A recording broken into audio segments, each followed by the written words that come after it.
বাগানের আজকে প্রথম পানি দেওয়া শুরু করলাম।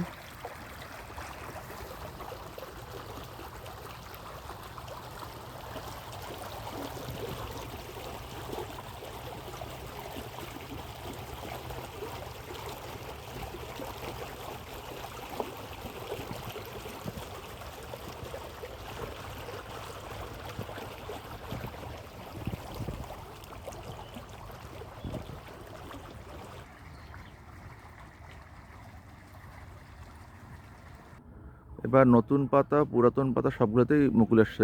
এগুলো সব নতুন পাতা, আবার এটা হলো পুরাতন পাতা। মোটামুটি এবার মুকুলের পরিমাণ সবচেয়ে বেশি।